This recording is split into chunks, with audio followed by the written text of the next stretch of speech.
This is the AI Music Revolution, brought to you by JG BeatsLab. JG BeatsLab is a methodology company for serious musicians working with AI tools. Not tips, not hacks, a complete system for getting consistent professional output from platforms like Suno and Murica. We call it the unlocked system. The framing is simple.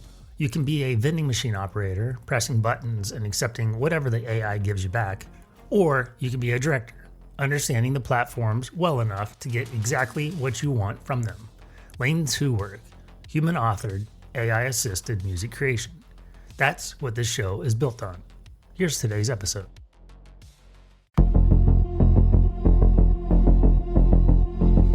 Hello, and welcome to the AI Music Revolution. I am Josh Gilliland, the founder of JG BeatsLab. Today I want to walk you through something I just lived, because I think it's honestly the single most important shift you can make in how you actually work with AI music tools. And it's something that I think we need to really talk about honestly. So here's the setup. I've finished a track recently. As you may or may not know, I'm in a couple bands. I have side music projects and whatnot. Well, I just finished a track recently for one of those side projects. It started out actually as a Suno generation. And by the time it was done, it was something I had rebuilt almost entirely by hand in a DAW. I had new drum stems throughout. I had new percussion elements that I created in there as well. I actually used a lot of log drum sounds, which was really cool. I programmed in new bass sounds throughout. I redid all of the vocals. I have about a dozen vocal tracks in there. I did a lot of atmospheric additions, a lot of some synthesizer work, just really some sound effects. I just put a lot of creativity into it. And by the time it was all said and done, almost none of the original Suno audio was in the mix. So the song was still shaped by what Suno gave me, but it was not made of it. And that, I think, is the distinction. That's the difference between a track shaped by AI and a track made of AI. And that's the whole thing that I want to talk about today. Because most people who use Suno treat a Suno generation as the finish line. You type in a prompt, you run it, you get something that sounds pretty good on the first few listens, and you're done. You upload it, and I understand that appeal. It's quick. You can really get that dopamine hit pretty quick. And the output can generally sound impressive right out of the gate. But there's a wide gap between an impressive generation and a finished record. And that gap is where the actual work lives. And it's also where the people building real catalogs separate themselves from the people who are just collecting credit-wasted stories. So let me tell you what the process actually looked like for me. Some of the problems I ran into, because the problems to me are what are the most useful part of all of this. So the first thing I had to get right was my own head. I went into the generation with a clear job for the AI. I wasn't asking it for a finished recording. I was asking it for basically a map. Where do the sections land? How does the energy build throughout the song? What's the vocal cadence? Where is the rhythm sitting in this song? That's it. I wanted a sketch, not a master. And that one decision changes everything downstream, because the moment you decide the generation is a sketch, you stop trying to fix it and you start trying to learn from it. So when the first output had problems, and it did, it wasn't a disappointment, it was just a reference. It was doing exactly the job that I gave it. And the first real problem showed up pretty fast. So when I pulled the audio into my DAW, I use Reaper to start building the song out. The timing wouldn't lock to a grid. The track was hovering somewhere around 134, 135 beats per minute, but it was drifting the whole way through. Now, for a lot of workflows, that's a minor annoyance. You'd never really even notice. But for what I was about to do, it was a serious obstacle because I was planning to rebuild this thing with programmed drums, layered percussions, the sound effects, new bass lines, and all of that needs a very stable grid to sit on. So if my reference audio is drifting against the DAW's tempo, then every single element I place has to be hand nudged to follow that drift. And that's hours of fighting the AI's imperfections instead of building something clean. The instinct that most people have here is to tempo map the DAW to follow the audio. I actually went the other way.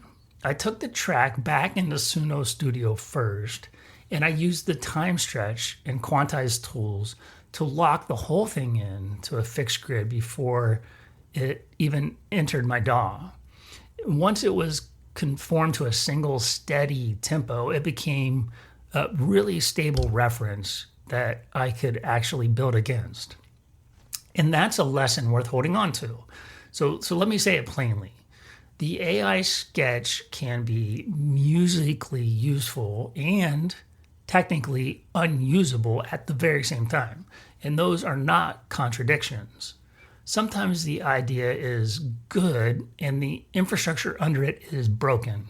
And you have to repair the infrastructure before the idea is even workable.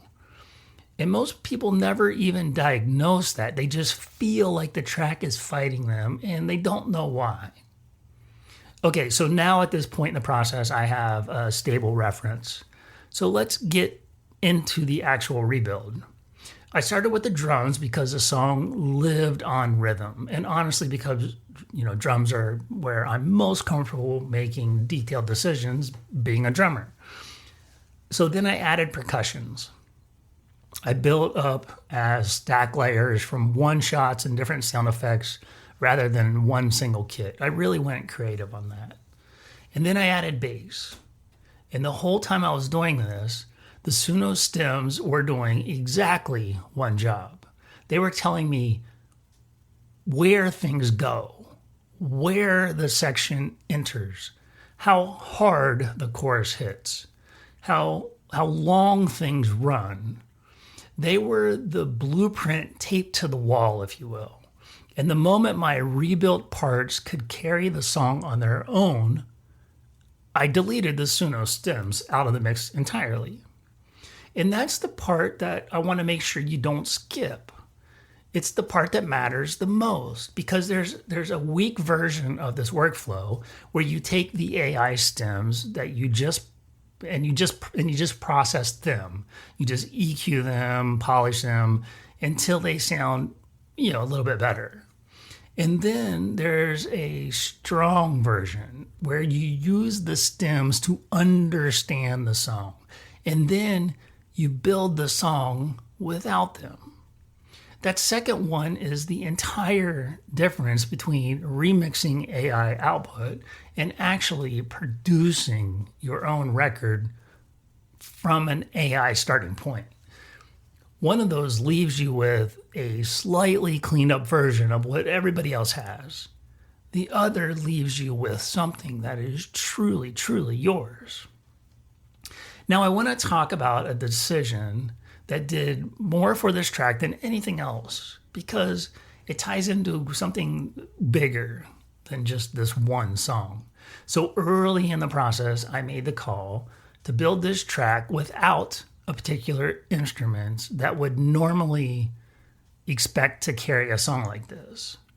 And I want to be honest with you about why. It started as a limitation, not an artistic statement. That instrument programmed never sounds right to me. So instead of faking something I didn't want and couldn't get to sound good, I just cut it out entirely and I handed its job to other elements: distorted bass, mechanical percussion, sound design. And here's what happened. The constraint forced a more original result. Nothing on the track is pretending to be a normal band in a normal room, because it can't. Because I removed the piece that would have let it. The limitation stopped being a limitation the exact moment I treated it as the identity of the song instead of a hole I needed to fill. And that happens way, way, way more often than people expect. The thing you can't do well will sometimes push you towards something that only you would make. So before you go chasing a tool or a plugin to fill in the thing you're missing, ask whether the thing you're missing is actually pointing you at your own sound. And by the way, in case you were wondering, this particular instrument was the guitar. All right, now let's get into the mix, because there's a specific lesson here that I think about all the time. When the arrangement finally came together, the track had real mass. It was big, but the lead vocal was getting buried. Everything was fighting it. The percussion, the distorted bass, the atmosphere, all of it was kind of crowding around the same space as the voice. And the obvious move, the one most people reach for, is to just turn the vocal up. But turning the vocal up rarely fixes that. It just makes a loud thing louder inside of an already crowded mix. You don't get clarity, you get a louder traffic jam. So instead, I used the vocal itself as a trigger. And I had the competing elements duck down just slightly every time the vocal came through. So we're talking small amounts, 1 to 3 decibels at tops. Nothing that you could ever really consciously hear as pumping in the song.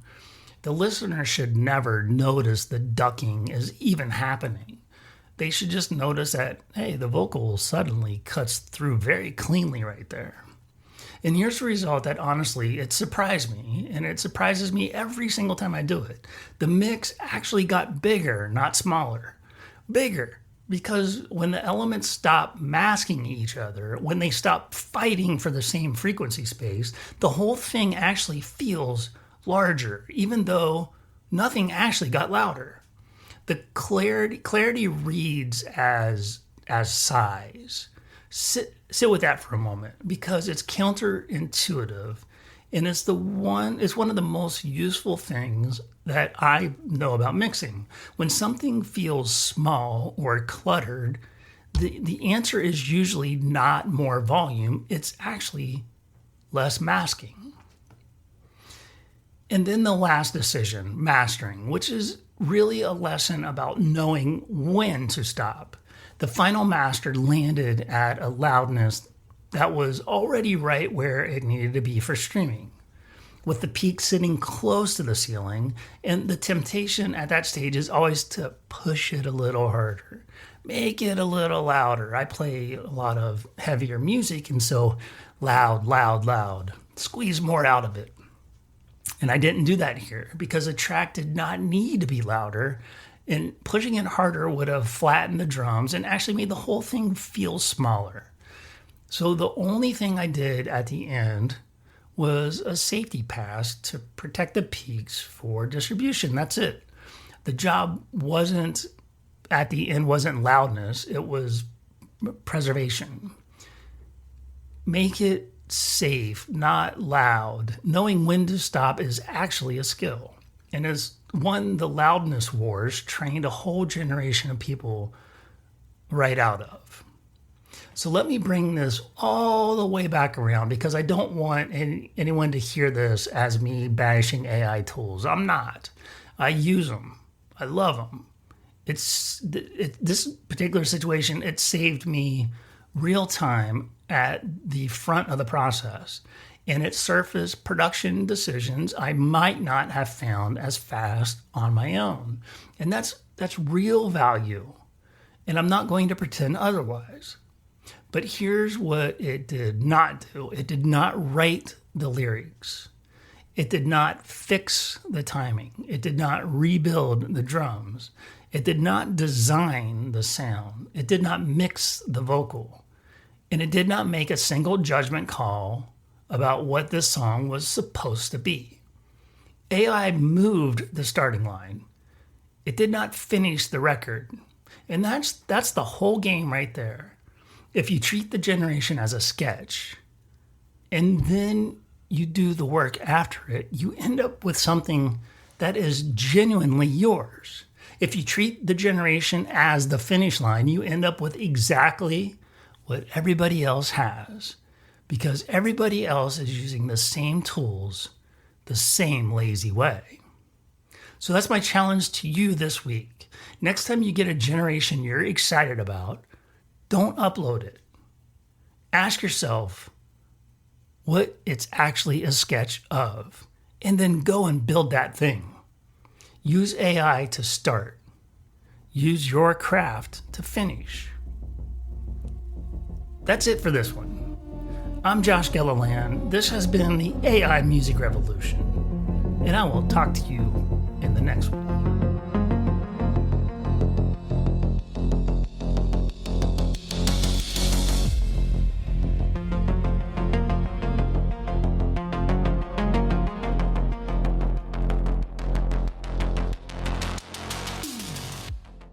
One more thing before you go. Every Thursday morning, I send out a newsletter, one email a week. It's where I share what I'm working on in the studio, the research running in the lab, and the methodology I'm refining in real time. New books, new blueprints, new findings from the Red Lab Protocol research. If that sounds useful, you can sign up at jgbeatslab.com/newsletter. Thanks for listening, and I'll see you next Friday.